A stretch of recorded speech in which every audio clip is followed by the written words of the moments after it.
Hi, welcome to Theorem. We continue our plane geometry lessons in this fifth video. This video is about perpendicular lines.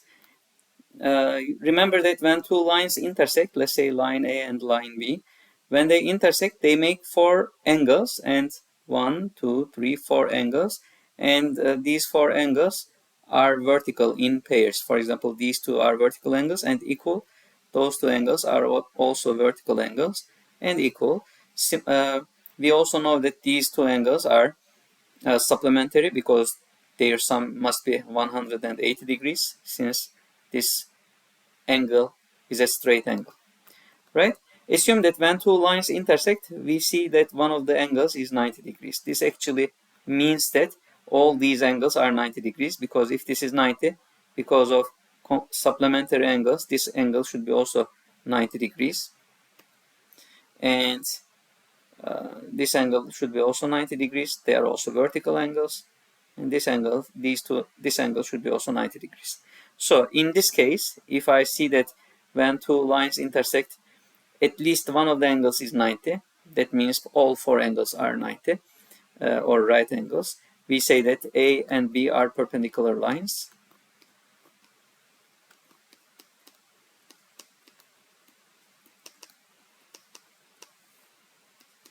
And you remember the symbol of is perpendicular to.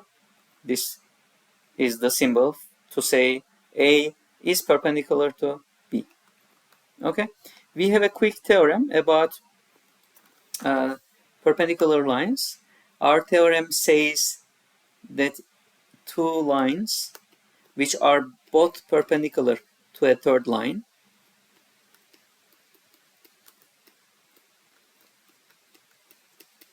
which are both perpendicular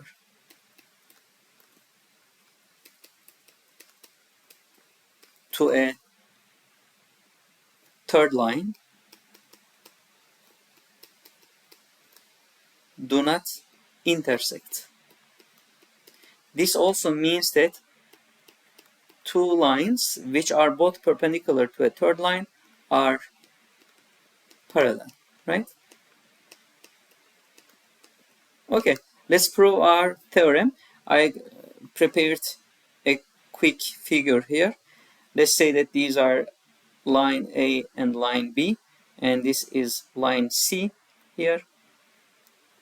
And line A and line B are two lines which are both perpendicular to this third line, C. Let's say that this point is P1, this point is P2 here. Okay, we should, okay, what is given here? What do we know? It's given that A is perpendicular to C and B is also perpendicular to C. And what we need to prove that is A and B do not intersect, or A and B are parallel lines.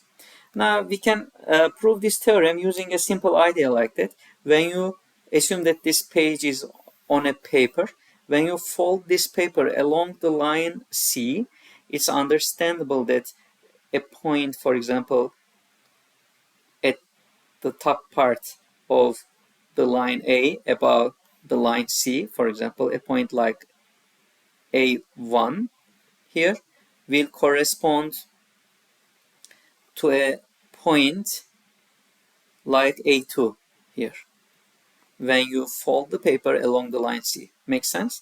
So A1 will fall onto the point A2. They will match, they will coincide. And similarly, a point like B1 here will fall into a point like B2 here on the line B. So we should prove that A and B do not intersect, but how to prove it? Here comes the idea of proof by contradiction method.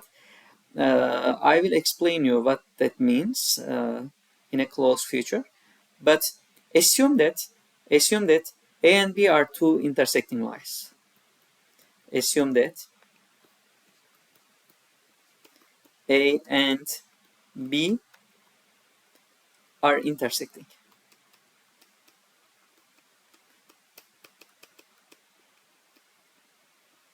Why do we assume that they are intersecting? We should prove that they are actually not intersecting, but we just assume the opposite. We assume that they are intersecting, and we will see that there will be a problem here. If I assume that they intersect, I will see something bad. I will see something which cannot be true, which cannot happen, which is impossible. And that's why I will say that my assumption cannot be true, they cannot intersect, so they should not intersect. So that idea is called proof by proof by contradiction method. So assume that lines A and B are intersecting at a point like, let's say Q here. For example, I don't have a space. You see that actually these lines are parallel. It's difficult to show that they are intersecting, but assuming that they are intersecting, let's say that they intersect at a point like Q somewhere here, okay? And remember that, let's say Q1.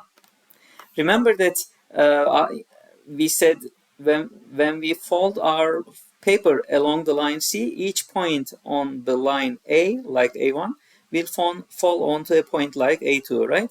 Similarly, Q1 now is a point on the line A. When you fold the paper, it will fall onto a point like Q2, right? Q1, it will fall onto a point like Q2. So this Q2 should be also on the line A.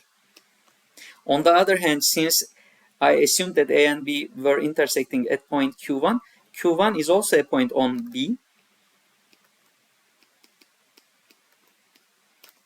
And using the same idea, when you fold the paper along the line C, Q1 will also fall onto the point Q2, which means Q2 is also a point on B. So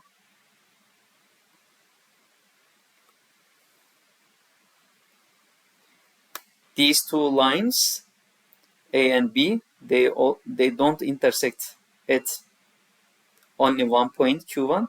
They also intersect at point Q2, right?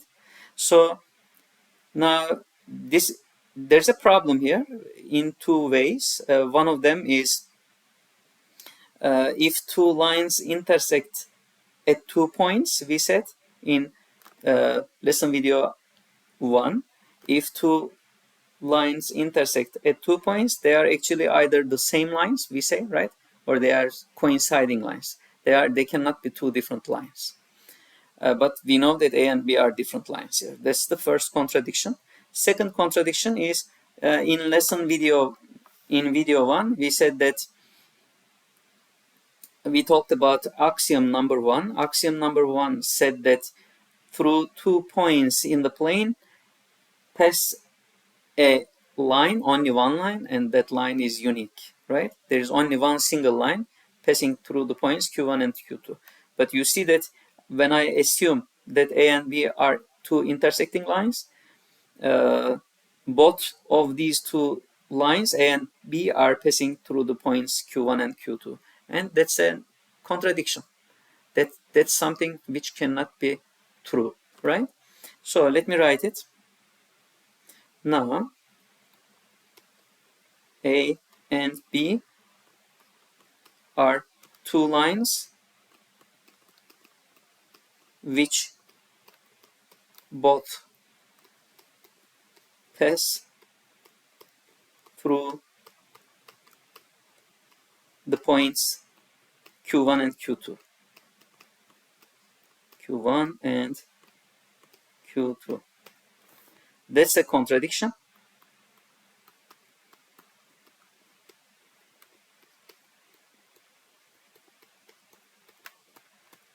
Because we know that by axiom number 1,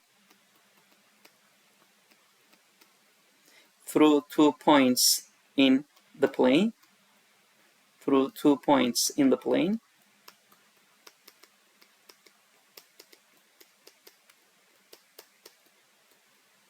pass only one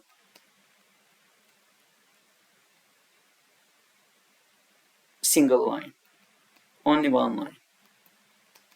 But here there are two. So since that's a contradiction, I will say that our assumption about A and B to be two intersecting lines cannot be true. So A and B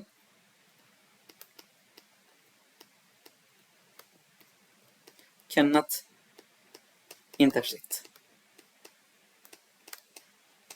And that's all. That's the end of our proof. Let me talk about proof by contradiction method in the next video. I will create a short video about proof by contradiction method. Okay? Stay with us. Stay with L4M. See you next class.